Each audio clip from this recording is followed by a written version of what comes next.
Now, even by the standards of these extraordinary political times we are living through this week, this week would take some beating. We've had the prorogation of Parliament, the resignation of the Speaker, the Prime Minister's failure for a second time to secure a general election, and the decision from Scotland's highest court that found the suspension of Parliament unlawful. And now this morning, the DUP leader has denied reports in the Times that the party is prepared to abide by some European rules after Brexit. So much to digest. So here to mull it all over and look at where our country may be headed next, I'm joined by Katy Balls, the Deputy Political Editor at The Spectator, and also Sonia Sodha, Chief Lead Writer with The Observer. Welcome, both of you. We've got a challenge for you before we have our discussion. You each have 1 minute to run through what you believe to have been the most significant moments of the week. So, Katy, we will get the clock up. You have 60 seconds for your summary. Right.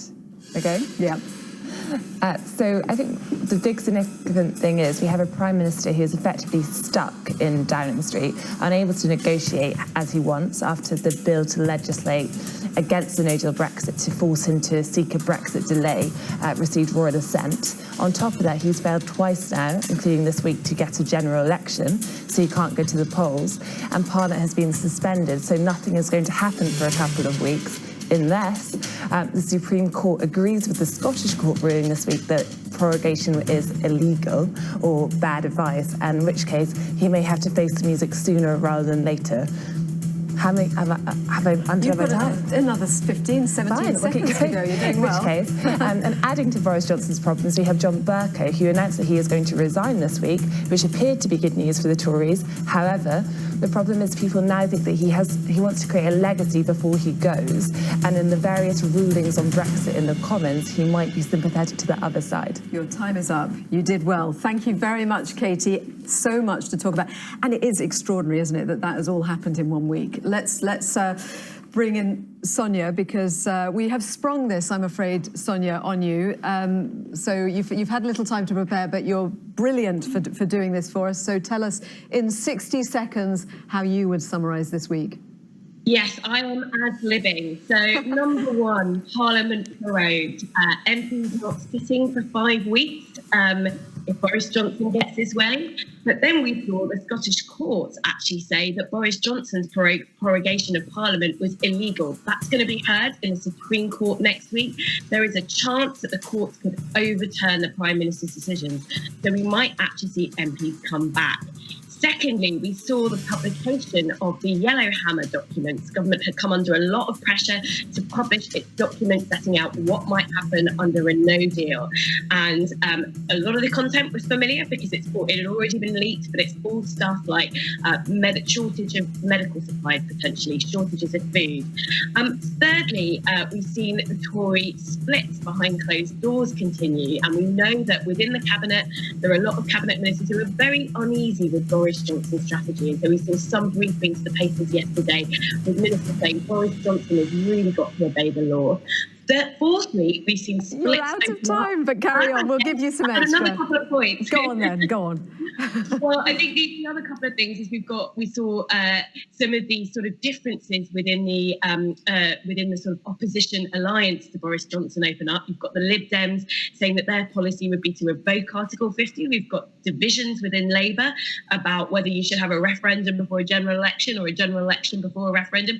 And then we've also seen a lot of talk about that elusive deal and what different elements of the Conservative Party and the DUP might agree to. Thank you. It is mind-blowing. This has all happened in a week. I mean, I think probably the best way to do it is to go through it chronologically. So let's start with John Bercow's resignation. That was a moment. Yeah, and I think it was a moment lots of Tory MPs had been hoping for some time and would have liked to come a while ago. But what was interesting about it was there was almost a sting in the tail. So John Bercow announced that he isn't going to seek re-election, he will stand down. But he wants to have the vote for his replacement in this parliament. And he said that's because he believes that the MPs in this parliament, who we know are weighted against this government, if you look at recent votes, are more independently minded, so are less likely to be influenced by their party leaders.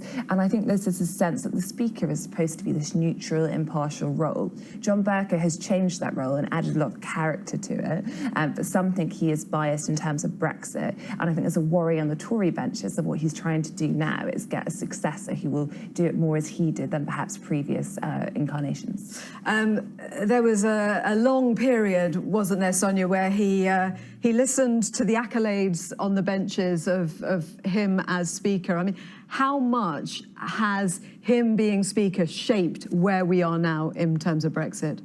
Oh, it's undoubtedly shaped we are. He's been quite an activist Speaker. He's taken a very sort of expansionist view of his role, which is to stick up for MPs, stick up for Parliament. That's been controversial. So he's broken with certain parliamentary conventions to do that. But I think, what's been motivating him, if you take a step back from all this, is this idea that we live in a parliamentary democracy. We've got a parliament that's opposed to no deal, yet a Prime Minister saying we're going to leave on the 31st of October, even if that does involve leaving without a deal. So he's been quite assertive about the rights of Parliament. But without him, undoubtedly, I think Boris Johnson would have found it far, far easier to get his way with Parliament. Bercow has been absolutely key in ensuring that MPs, opposition MPs, opposed to no deal, can take control of the parliamentary agenda and pass this legislation, which is so difficult for Boris Johnson, the legislation that mandates him to go and ask for an extension from the EU if he hasn't got a deal through by mid-October. So Bercow's role has been incredibly important. I think Katy's right, though. I think Bercow has shaped this role very much, but I think the person who follows him will also seek to kind of similarly be there for Parliament, to kind of big up the powers of Parliament. So I think we're not really yet at the point where we're going to go back to the days where we have a Speaker who sort of takes more of a backseat, and that's partly just because of the politics of the situation we're in, when you've got a government who can't command a majority in Parliament. So we've got so many developments through the week that we need to get through. So I mean, the second vote, losing the second vote on the election, a dramatic moment again, but it was expected. It would have been a surprise if it was expected, but it was just another sign that this government is finding it very difficult to govern, at least when the Commons are sitting. When the House of Commons there are MPs, that's a problem in a way for Boris Johnson, because he just doesn't have a working majority. And usually the way that if you have deadlock in Parliament or a government that can't effectively govern, you would break that is a general election. But you have this cross-party group of opposition parties and some former Conservative MPs who have decided they don't want a general election. They want certain things on Brexit to be resolved first. And that does lead to this very strange scenario we're in, where everything does seem to be quite stuck. Mm-hmm. And obviously the issue of prorogation going through the courts, and I mean, there was that just a wow moment really on Wednesday when the Scottish courts ruled that the prorogation was illegal. It's going back to the Supreme Court on Tuesday. We have to see what happens then. But I mean, were the Supreme Court to uphold, this is the moment, I think, in the Commons when Parliament was being prorogued, and incredible scenes in Parliament when that was all happening. But then, of course, the action moves to the courts.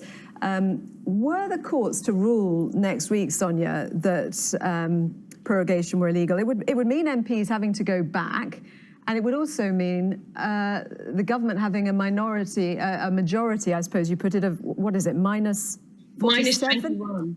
Minus what? 21 it is. Oh, no, sorry, lose track. 42. Sorry, minus 42, yeah, because they lost 21 MPs.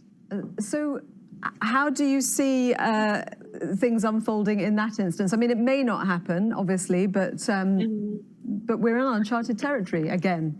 Absolutely. I mean, it was completely extraordinary, I think, that ruling for the Scottish courts. But it was a very important one, because we might not have a written constitution in this country, but we do have a body of constitutional law. And if the Prime Minister breaks that law, then it's really important that he is held to account by the courts. That is the purpose of our judicial system. But I think if the Supreme Court does sort of uphold the Scottish ruling next week, and we do see MPs come back, there will actually be some questions conversations about exactly what sort of opposition MPs will be plotting. They may, for example, be seeking to take further steps to ensure that Boris Johnson absolutely does have to ask for an extension from the EU if he doesn't get a deal by mid-October. You know, there's some concern that maybe he would find a loophole to exploit in the law that's already there. So I think if MPs do come back, we can expect to see a lot more a lot more plotting, a lot more scheming to ensure that Boris Johnson has to go along with the will of Parliament. I want to bring in a clip of Kwesi Kwarteng, who was he criticised the judges in Scotland, and there was a lot of controversy after what he had to say on the Andrew Neil programme. The more that courts get involved in politics, that is a detriment not only to politics, but also to the courts. Because many people are saying, I'm not saying this, but many people, and I'm sure Nigel Farage might have a view on this, many people are saying that the judges are biased. The judges are getting involved in politics. I'm just saying what people are saying. That's what people are saying. So you don't think these judges took an independent and properly... That's not what I said, Andrew. You know what I said. Adjudicated decision. I said that I think that they are impartial. But I'm saying that many people, many Leave voters, many people up and down the country are beginning to question the partiality of the judges. That's just a fact. Boris Johnson went against what he was saying, didn't he, to try to take some of the heat out of that. We've not got much longer, so I want to talk about yesterday Oliver Letwin saying that he thinks now a referendum is going to be inevitable. Are we getting closer to a referendum? Could you imagine Boris Johnson saying yes to a referendum now?